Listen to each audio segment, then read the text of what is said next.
Denver Broncos head coach Sean Payton and the offense were back on the drawing board on Monday as they prepare to take care of the Broncos this week. We'll dive deep into what Payton said in his reflection after watching the game tape. You're going to get that and much more on today's brand new episode, Locked on Broncos. You are Locked on Broncos, your daily Denver Broncos podcast. Part of the Locked on Podcast Network. Your team every day. What's up, Broncos Country? Welcome into a brand new episode of Locked on Broncos, your daily Denver Broncos podcast, part of the Locked on Podcast Network, your team every day. Thank you so much to everybody in Broncos Country and all the everydayers out there for making us your first listen of the day every single day. Make sure you subscribe or you follow for free on YouTube or wherever you get your podcasts so you never miss out on a day's worth of Broncos news, content, coverage, analysis, and more every single day, all year long. I'm your host, as always, Cody Roark, Broncos reporter for Mile High Sports.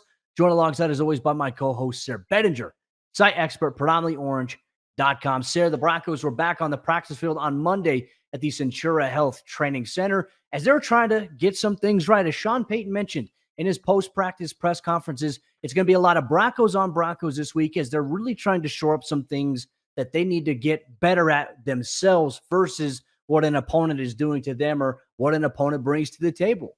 Yeah, Cody, and really we got to see what Sean Payton has talked about all offseason, the vision for these players kind of starting to unfold, right? You want to see that for the starters. You want to see it for even some of the backups and certainly guys that are going to be playing roles on this team. So I'm really excited for them to get back to work and to kind of start. We saw some reports from Mike Kliss after practice on Monday, guys sticking around, doing a little bit of extra, right? Garrett Bowles working on his sets and Russell Wilson talking to some of the receivers, and obviously some good news that we'll talk about injury wise in a little bit with some players working there on the side field, but just to kind of start to see the vision unfold. We saw in the first preseason game, really this Broncos team trying to catch its footing. And so I think now you want to see that progression and that step forward. And just like Sean Payton said, right, it's not always going to be exactly what you thought, good or bad. You know, I think there's definitely some positives to glean from it, but also there's plenty of room for the Broncos to improve. And like we say,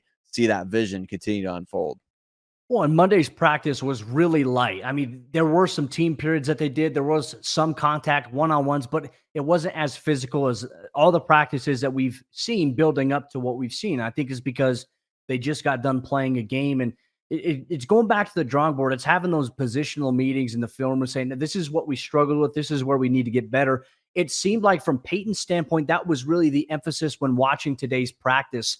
I can't tell you, exactly what they were working on, but I can tell you that some of the areas that you and I and some fans that have watched the show have expressed concerns about, it seemed like some of those things were what they were focusing on during Monday's practice. And obviously they're going to continue practice on Tuesday, Wednesday, Thursday. Payton even said they're going to do something on Friday before they head out against it for the San Francisco 49ers game on Saturday. Luckily, that's going to be a 6:00 p.m. Mountain Time kickoff. But Sayre, I asked Sean Payton following Monday's practice, just what was his initial observation, because after a game, the emotion is raw, just happened. You haven't been able to watch film on it. After watching film, he talked about a lot of things he felt like they did well, from the situational awareness stuff that they've been harping on since OTAs. He felt like they were really good with that, saying even the special teams unit before halftime. He's called it a hurricane moment where you have no timeouts. You can't call a timeout. So you're rushing your unit on the field to try to kick a field goal. Luckily, the Cardinals called a timeout, and that led to the Broncos getting points there. But he said overall, the awareness, some of the things that they've been preaching since OTAs has been spot on. He was very pleased with that. The overall operation, the communication aspect of it, there's just some things that they have to shore up. And so here's what Payton had to say, especially when we were talking about the offense, because that's really the subject matter here in Broncos country this week is, the offense, the offensive line, pass protection, some of the concerns there. Well, here's what Sean Payton had to say about his thoughts on the offense overall. Offensively, it took us a minute to get going. I think we can protect better. It was good to see that first group then have success. The kicking game, look, we didn't punt it like we thought. I mean, we've had as good as 2 weeks punting the ball, and you guys watch out here. So I think he'll be much better the next game we play. It's I don't want to say what you expect when you look at preseason tape, but there were a lot of good things last play of the game is something that will get cleaned up. That wasn't really good by us. Well, there you have it. A little call out of the pass protection, as well as kind of just hey, let's not overreact one way or the other to what happened in a preseason game. Again, you're getting your footing underneath you. You're getting game action. You're seeing different looks from a different team that you haven't played against. Like you said, this week's going to be more Broncos on Broncos stuff. That's all we've been seeing throughout training camp. And so it's good for them to go out, get a chance to go out there against another opponent and get some live reps.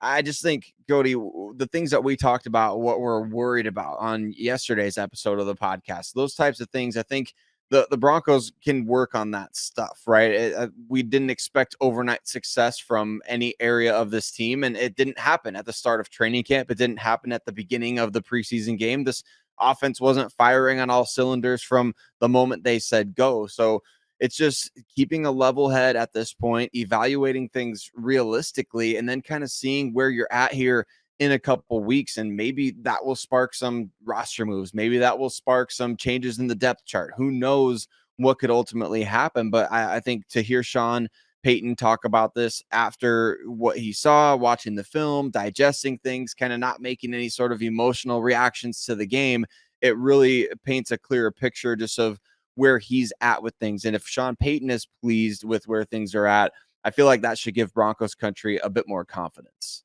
Yeah, and he said you never want to be too high, you never want to be too low. But for him as a coach, it's okay. Hey, where can we get better? And it's about identifying solutions there. The fact that he said specifically that he believes the protection can be better, he even mentioned that on several plays they got out leveraged. So that's just really an adjustment and maybe technique and things that you're trying to work back on.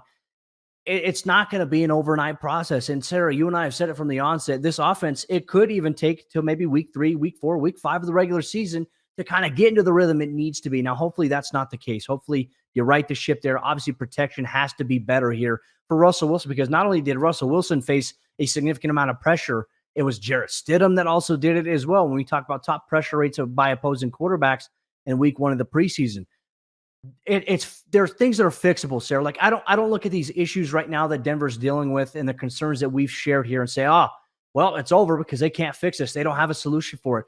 There are tangible, fixable ideas that Sean Payton is putting in place that we can't necessarily share just yet. It's going to have to be a wait and see if it translates onto the field type of thing, which the trust factor there is sometimes scary in the eyes of Broncos fans. I understand it. There's a lot of hesitancy on accepting and trusting that until proven otherwise. That's completely fair, though. But Broncos country, the conversation continues here. Monday's practice, once again, light at the Centura Health Training Center. Some other roster news and notes, some things that we saw. They signed wide receiver J.J. Koski. He played for the Los Angeles Rams in 2021, had 5 games there. They released linebacker Ray Wilborn there, and it looks like they're adding some other guys to the returner mix here for the Broncos. But practice will be continuing here on Tuesday at the Centura Health Training Center in front of fans who are in attendance. It's a fully padded practice. We're going to have more recap here on Locked On Broncos. But one thing we did observe during Monday's practice is there were a variety of guys working off to the side field. What's the latest status on some guys like Justin Simmons, K'Wan Williams, and others? Well, we'll dive deeper to that, and you're going to get that on today's episode, Locked On Broncos. Our partners at eBay Motors have teamed up with Locked On Fantasy Football host Vinny Iyer to bring you some of the best fantasy picks each week all season long. Whether you're prepping for a draft or you're scouting the waiver wire, every week we're going to provide you with players that are guaranteed to fit on your roster. So with draft prep underway for the upcoming season, let's see who Vinny has picked out for us on this week's eBay's Guaranteed Fit Fantasy Picks of the Week. Let's go with Minnesota Vikings quarterback Kirk Cousins. If you're looking for a safe quarterback to take as a starter late after you wait on the position, well, then you can ride with the Vikings' Kirk Cousins, one of the most consistent, healthiest, and most reliable passing producers. Cousins has great weapons in year 2 of a pass-happier offense under Kevin O'Connell, from Justin Jefferson to rookie Jordan Addison. He'll once again drive a team well that is loaded first at other positions, and you'll like that. Vinny Iyer from Locked On Fantasy Football is going to help you win your fantasy championship, and eBay Motors knows a championship team is about each player being a perfect fit. Same with your vehicle. With eBay Guaranteed Fit in over 122 million parts and accessories for your vehicle right at your fingertips, you can make sure your ride stays running smoothly. Air filters, brakes, batteries, tail lights, alternator, shock struts, you name it, eBay Motors, they have it. and they'll make sure that it's the right fit for your car because eBay Guaranteed Fit helps you understand exactly what part you need for your vehicle the first time. So go forth, switch gears, crank the AC, and say goodbye to sweating if your ride needs a little fixing up, because now you know you'll always be set up for success from the get-go. With eBay Guaranteed Fit, everything your vehicle is calling for is just a click away. For the parts and accessories that fit your vehicle, just look for the green check. Get the right parts, the right fit, and the right prices at ebaymotors.com. Let's ride. eBay Guaranteed Fit, only available to U.S. customers. Eligible items only. Exclusions apply. Well, it was a lengthy list of players that did not participate in Monday's practice out there at Dove Valley, but maybe not all bad news. We're going to talk about the players that didn't participate, what some of these injury updates mean. But before we do that, got to give a huge shout out to every single one of you that listens to Locked On Broncos every single day. For you everydayers out there, mile high salute. We really appreciate you, and we love getting to interact with you. Cheers to you. Wherever you may be listening, however you may be listening, free and available on all podcast platforms, as well as available for you to watch on YouTube. And Cody, we've got some really creative listeners of the show, right? People taking us to the driving range, on the treadmill, while they work out, while they're in the car, at Costco, things like that. So I love that Locked On Broncos listeners are engaged everywhere that they go. They love this team, and we love getting to be able to talk about the Broncos together with each and every one of you. So shout out to you if you listen to the show or if you watch, especially those of you who engage with us on Twitter and in the comments on YouTube. We really appreciate every single one of you. And Cody, we got to talk about this injury list. I know you've said a couple times now it was kind of a laid back day on Monday at Dove Valley out there, but it sounds like they also kind of took it as an opportunity to get some guys maybe a day off. So let's talk about this injury list here and which players did not participate at practice. Yeah, well, hey, Tuesday's practice, the pads are going to be on, so there is going to be a little bit more physicality. So you just played a game a few days ago. You want to have a little bit of a ramp-up period because it does take time. For those of you that play, you know exactly what I'm talking about. It takes a few days after playing a full contact game with all the adrenaline, all the movement, the explosiveness, and the contact to get right, or to be in a spot where, like, you know what, I can manage, I can deal with it. But for the most part, we did see on Monday, we saw some big names on the side field. They're still getting some light work in, but not participating in any of the team drills there or any of the individual drills. And obviously, let's go with Patrick Surtain. He didn't play in Friday's preseason game against the Cardinals, and I think that was kind of a good reason. So he was over there doing some stuff on the side, was still moving around, jogging, doing some sprint work over there as well. So I'm not sure exactly what it is.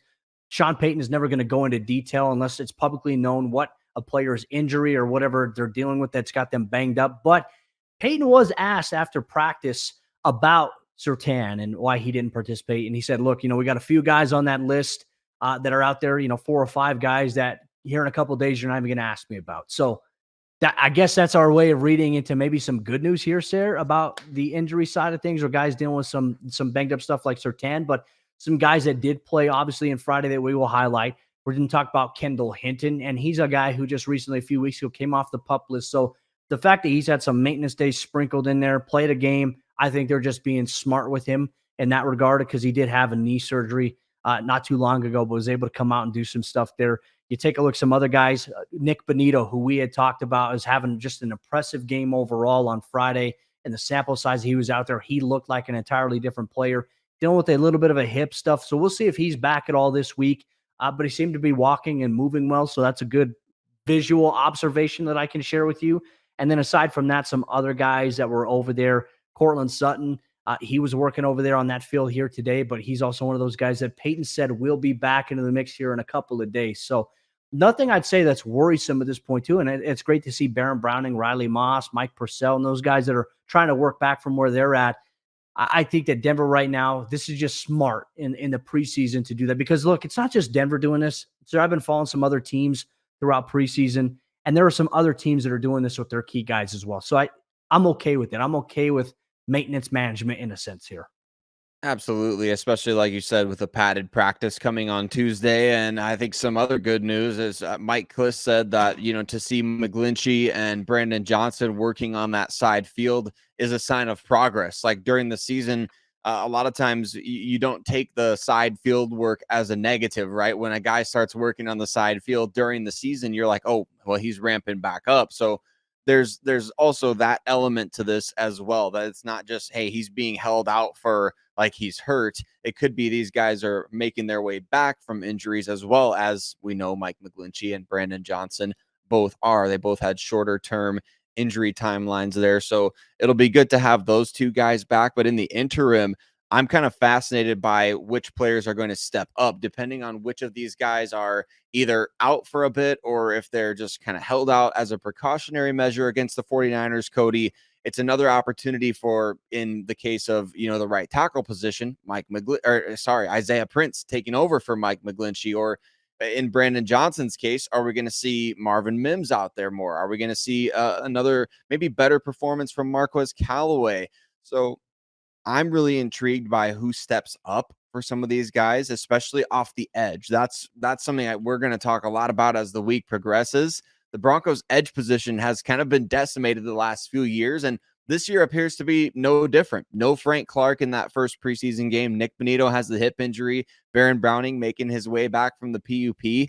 Aaron Patrick didn't play that first preseason game, so he was back at practice on Monday too. There we go. So we're going to get to see him in the fold, and we're going to get to see more of Christopher Allen, who had a QB hit against the Arizona Cardinals, Thomas Incoom, Marcus Haynes. So I'm excited, Cody, for these position groups. Of course, you want to see them fully healthy, but there's some good to be gleaned from it when your roster is 90 guys. Well, let's talk about this as well. Like in terms of players, maybe for McGlinchey, you mentioned Isaiah Prince. I felt like he's had some moments, right? But he didn't necessarily have, I think, the preseason game we envisioned to say like, okay, hey, you know what? He's the clear cut. If you have a guy that goes down, you can rely on him. There's still some more development to be had with him. But I will say an interesting name for Broncos country to keep an eye on is Alex Palczewski, the undrafted rookie free agent.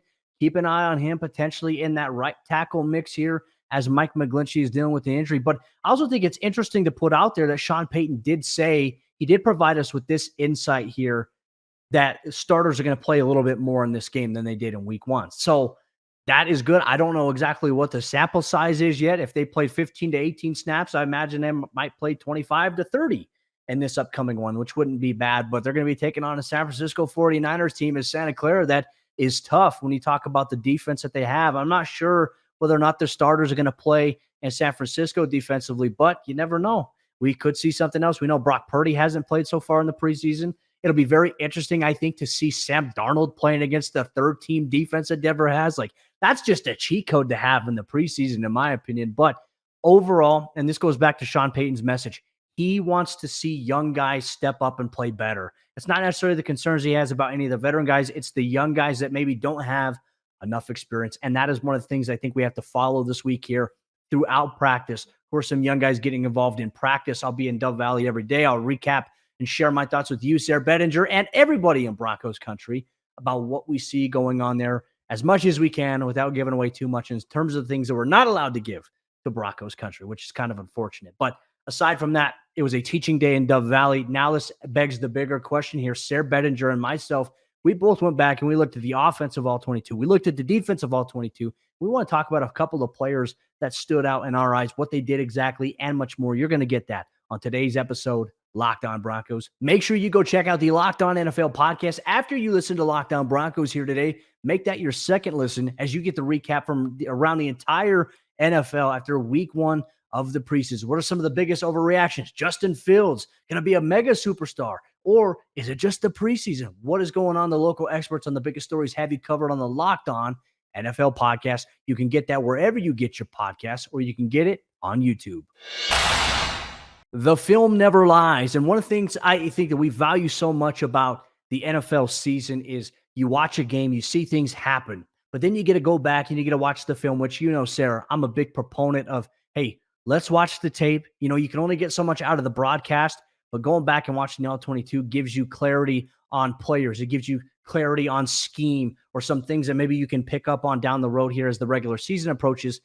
And overall, I think there are a variety of players there that look good and that did their part so far on Friday's loss. Now, obviously, yes, you look at it, it's a loss. A lot of people, I've gotten some snarky comments like, well, they did so good in a loss. It's not about that. Preseason is not about wins or losses. It's about player evaluation, understanding your scheme, carrying that forward. So let's break it all down here. And just want to say thank you so much to everybody in Broncos country for making us your first listen of the day.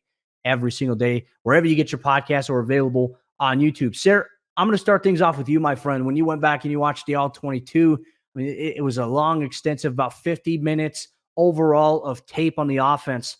What did you see? Were any players that stood out in your opinion, more so than maybe some of the names we've already touched on?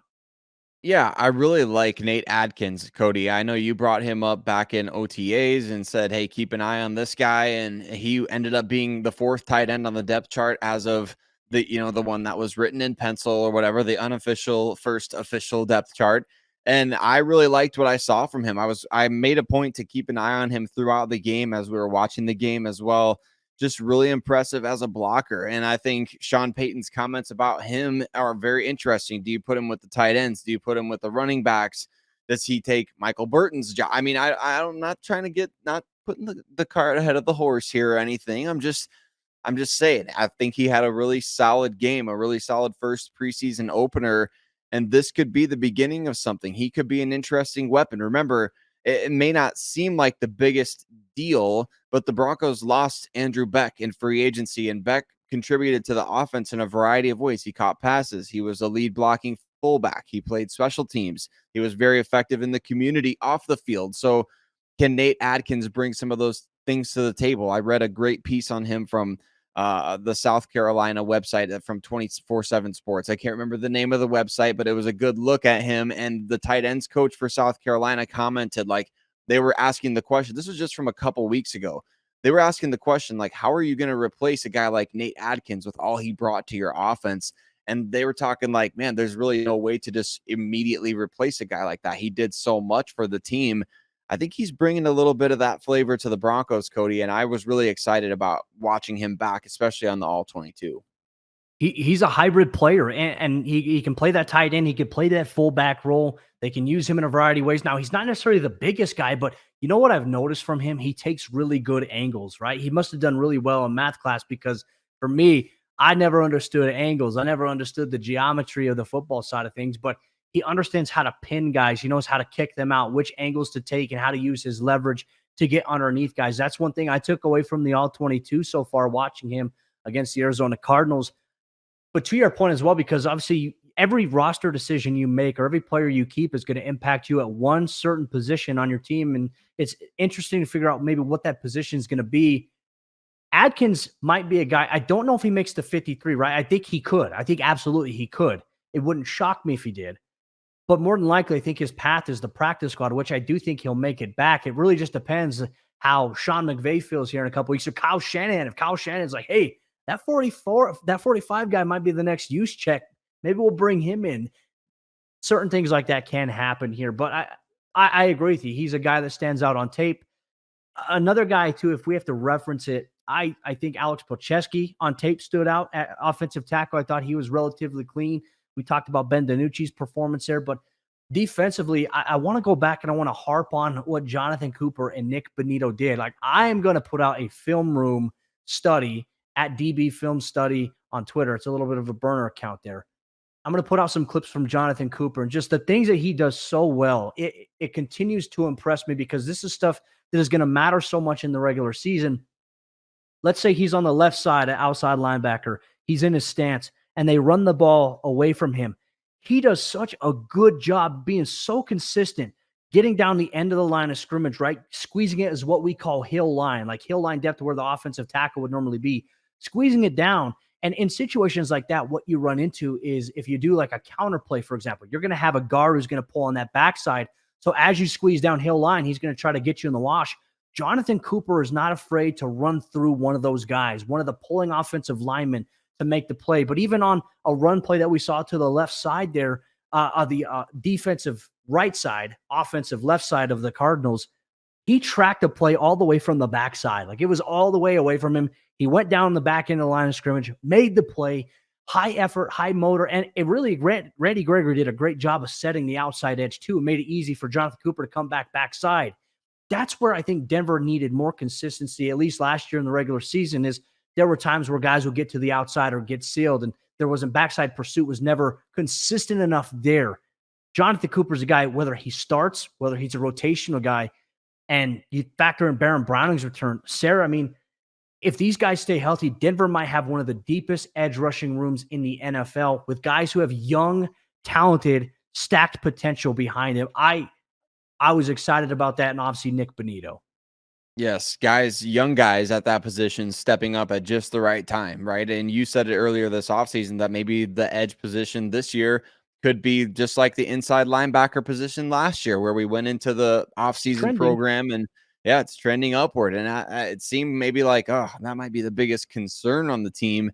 And it turns into one of your biggest strengths. So we'll have to wait and see. And I love the zero on Jonathan Cooper, Agent Zero now. He looks good with that. The number just pops off the screen, doesn't it? I love watching that. So very good stuff from him. And just to circle back on Palczewski really quick, Cody, is another guy that I was paying attention to. As soon as the Broncos list of undrafted players came out, I was excited about him. I was excited about the potential there because the Broncos haven't drafted, as far as I know, unless you want to call Dalton Reisner a tackle coming out of college. They haven't drafted an offensive tackle since Garrett Bowles in 2017.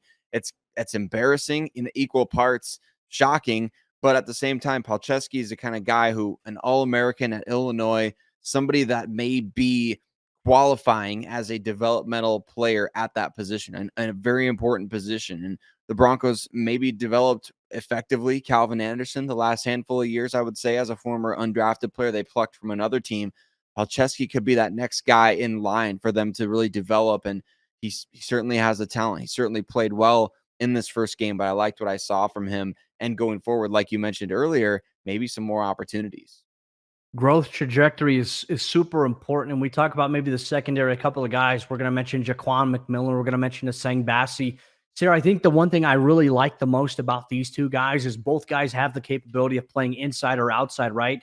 K1 has been banged up, and when K1 is healthy, K1 is so good in that regard there. But you do have a really good insurance policy because if you need depth on the outside, you got it. If you need depth on the inside, you got it with both of these guys here.